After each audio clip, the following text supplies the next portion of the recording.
Nizamabad urban నియోజకవర్గంలో ఏం అభివృద్ధి సాధించారని టీఆర్ఎస్ నాయకులు కృతజ్ఞత ర్యాలీ చేశారని బీజేపీ రాష్ట్ర కార్యవర్గ సభ్యులు ధన్పాల్ సూర్యనారాయణ ప్రశ్నించారు.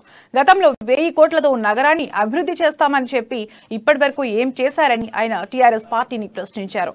నిజామాబాద్ మున్సిపాలిటీ కార్పొరేషన్ గా మారిన నగర వాసుల బతుకులు మారలేదని సూర్యనారాయణ ఆరోపించారు.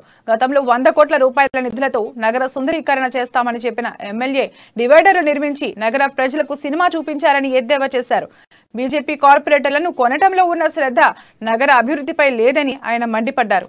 మండల అధ్యక్షులు కార్పొరేటర్ మాస్టర్ శంకర్ గారు, కార్పొరేటర్ అదేవిధంగా బద్దెం కిషన్ గారు, కార్యాలయ కార్యదర్శి, వారి పక్కన భరత్ భూషణ్ గారు, కిసాన్ మోర్చా రాష్ట్ర అధికార ప్రతినిధి, వారి పక్కన నారాయణ యాదవ్ గారు, సీనియర్ నాయకులు ప్రవళిక గారు, యువమోర్చా జిల్లా అధ్యక్షులు రాజశేఖర్ రెడ్డి గారు. నా పేరు న్యాలం రాజు. నేను బీజేపీ. నిన్న నిజామాబాద్ పట్టణంలో భారీ ర్యాలీ, కృతజ్ఞత ర్యాలీ అనే పేరు మీద లక్షల రూపాయలు ఖర్చు పెట్టి ఒక ర్యాలీ తీసిండ్రు. ఆ ర్యాలీ ఎందుకోసం తీసిండ్రో ఆ భారతీయ జనతా పార్టీ శ్రేణులకైతే అర్థం కాలేదు. 100 కోట్లు కేసీఆర్ గారు వచ్చినప్పుడు నిజామాబాద్కు 100 కోట్లు శాంక్షన్ చేస్తామని చెప్పి అప్పుడే టీఆర్ఎస్ శ్రేణులు పాలాభిషేకం, పుష్పాభిషేకాలు అయిపోయినాయి. మళ్ళీ జీవో వచ్చిందని ర్యాలీ తీస్తున్నారు.